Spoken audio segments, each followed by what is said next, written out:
Si Pastor Apollo C. Quiboloy ay hindi lamang pinuno ng isang kongregasyon, kundi isang visionary leader na may layuning mapaunlad ang kanyang komunidad at bansa. Ito ang naging pahayag ni Professor Ana Malindog-Uy, isang geopolitical analyst sa panayam ng SMNI News patungkol sa katangian ng butihing pastor na ngayon ay tumatakbo sa pagkasenador. It's one way of saying na, alam mo yon, na tumatayo siyang para yung hindi politiko but leader ng isang malaking congregation, ng isang community na kung saan ang kanyang pamumuno ay hindi, alam mo yon, yung alam mo yung tinatawag mong visionary na sense na alam niya kung saan dapat patungo ang Pilipinas. Dagdag pa ni Malindog-Uy, malalim ang koneksyon ni Pastor Quiboloy sa kanyang mga miyembro sa KOJC, pati na rin sa mga hindi kasapi nito. Makikita mo na very deep ang kanyang connection sa tao. At yung kanyang serbisyo sa mga members ng KOJC and even the families and extended yung communities ng KOJC na hindi naman necessarily attached to KOJC. Alam mong kaya, alam mong gagawin, pero ang visionary leadership kasi, it's not just about having a vision, what you want for your country, what you want for your organization, na mag-succeed, na maging develop, maging progressive, and and very successful. It's also about doing. It's also doing something. You know what you do, you know what you want for your country, but at the same time, you do things. Ikaw mismo gumagawa. And I think that is what Pastor Quiboloy represent. Naniniwala siyang maipapamalas ni Pastor Quiboloy ang kanyang advokasya na zero corruption, lalo na kung mabibigyan ng pagkakataong makapagsilbi ito sa Senado. To supplement yung current na mga batas na meron tayo na may kinalaman sa pagsupil ng corruption. I think that's another area by which ang sa zero tolerance at saka zero corruption na vision ni Pastor ay kumbaga ma-exemplified niya or ma-operationalize niya as a senator. That's why I am supporting him and I'm voting for him, and he is number 1 in my list of senators na iboboto ko. Kasi alam ko na pinanday na si Pastor ng panahon. Pinanday na siya ng lahat ng experience sa buhay. Ngayong papalapit na ang eleksyon, lumalabas na higit pa sa pagiging pinuno ng isang relihiyosong grupo si Pastor Apollo Quiboloy, isang lider na may direksyon at layunin para ayusin ang Pilipinas at itungo sa tunay na pagbabago ang bansa.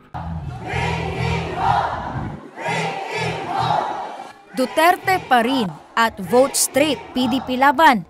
Ito ang sigaw ng daang-daang supporters na dumalo sa campaign rally sa Barangay San Isidro, Parañaque City. Kasabay ng matinding init ng panahon, ang nag-aalab ding pagtanggap ng mga Parañaqueño sa Ayusin Natin ang Pilipinas rally na ginanap nitong Sabado lamang. Alas 12 pa lang ng tanghali ay puno na ang Garden City Covered Court sa Barangay San Isidro, isang patunay ng kanilang solidong suporta sa Duterte senatorial slate ng PDP laban. Isa dito si Henry Ibabaw na naniniwala sa matatag na plataporma at prinsipyo ng senatorial candidate Pastor Apollo C. Quiboloy at iba pang mga iniendorso ni dating Pangulong Rodrigo Duterte. Yes, babutuhin ko siya dahil naniniwala ko sa prinsipyo niya at hangarin niya sa bansang Pilipinas, ayusin ang bansang Pilipinas at ipakita ang tunay na kalayaan at tapang malasakit sa pangunguna ng dating Pangulong Rodrigo Roa Duterte na magiging mayor ng Davao uli. At si Senator Pastor Quiboloy, nakikita ko talaga na wala siyang kasalanan, panggigipit, pangarahas at saka mga pang-abuso na ginagawa ng ating pamahalaan sa mga dalawang mga liderato ng pinuno at 100% iboboto ko siya. Si Celine naman na isang dating SK official at aminadong pro-Duterte, hindi naniniwala sa mga akusasyong ipinupukol laban sa butihing pastor at hinikayat ang mga kapwa Parañaqueño na maging mapanuri.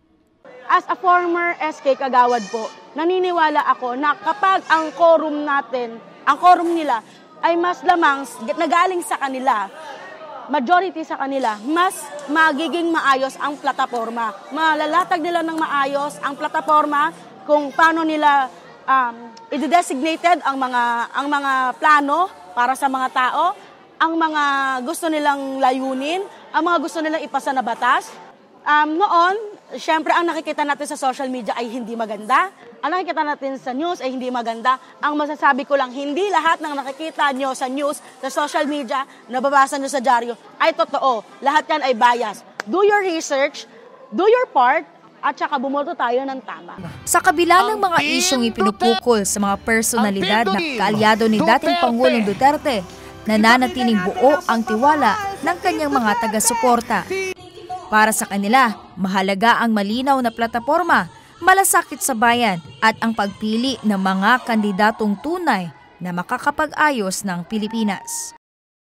Walang tigil ang pagsasagawa ng town hall meeting ng Pastor Apollo C. Quiboloy for Senator Movement kasama ang iba't ibang sektor ng lipunan. Sa mga pagpupulong na ito, ibinahagi ng mga kinatawan ni Pastor Apollo Quiboloy ang kanyang mapangunahing plataporma sa Senado, kabilang ang pagpataw ng death penalty sa mga tiwaling opisyal at ang patuloy na laban kontra kriminalidad at terorismo. Hindi rin naiwasan ng madumalo ang magtanong tungkol sa mga kontrobersyang ipinupukol kay Pastor Apollo, kabilang ang mga kasong ibinabato laban sa kanya na kanilang itinuturing na bahagi ng political harassment mula sa kasalukuyang administrasyon. Sa Bacoor, Cavite, ilang residente ang nagpahayag na nagbago ang kanilang pananaw kay Pastor Quiboloy matapos nilang dumalo sa town hall meeting. Ayon sa kanila, nagbigay ito ng pagkakataong may tama ang mga maling impormasyong ipinapakalat sa telebisyon at social media tungkol sa butihing pastor. Bilang Pilipino po tayo, hindi naman natin alam yung totoong nangyari po Na nakikinood lang po tayo sa media, na nakikibalita, na tayo nasa isip kasi na, ay ganun pala yun. Pero yung nakita natin na napanood namin, hindi naman pala po totoo. Kasi mahirap yung maghusga ka sa tao na hindi mo naman alam po yung totoo. Hindi naman po siya pala katulad nung binabalita sa TV na... Ngayon, mas naging malinaw. Parang sabi ko, nakakalungkot lang na parang may mga administrasyon talaga na kailangan nila ng... may kapangyarihan sila para malubog yung isang tao kahit wala naman talagang kasalanan. Nagagawa nila kasi may kapangyarihan sila. Papa ko, bata pa lang ako, around 11 years old ako, pinapaliwanag niya sa akin kung sino si Quiboloy. Bukod sa mga plataporma, ibinahagi rin sa pagpupulong ang mga konkretong nagawa ni Pastor Quiboloy bilang isang pribadong individual. Kabilang dito ang mga programa ng The Kingdom of Jesus Christ o KOJC tulad ng Jose Maria College na nagbigay ng scholarship sa libo-libong estudyante, Children's Joy Foundation na nagpaaral sa milyong-milyong kabataan at ang kanyang mga proyektong pangkalikasan tulad ng clean-up drives, beautification at tree planting activities. Dahil dito, marami ang nagpahayag ng kanilang suporta sa kanyang kandidatura at sa kanyang adhikain na ayusin at linisin ang bansa mula sa korupsyon, kriminalidad, iligal na droga at ang salot na CPP, NPA, NDF. Nabilib din naman po kasi siyempre unang-una sa mga kababaihan, sa mga bata at sa yung mga taong nagugutom po. Pero yung nakikita ko po sa video na natulungan niya, lalo na sa mga kababaihan. Nalinawan ako sa lahat ng mga gusto niya mangyari na may pasang batas.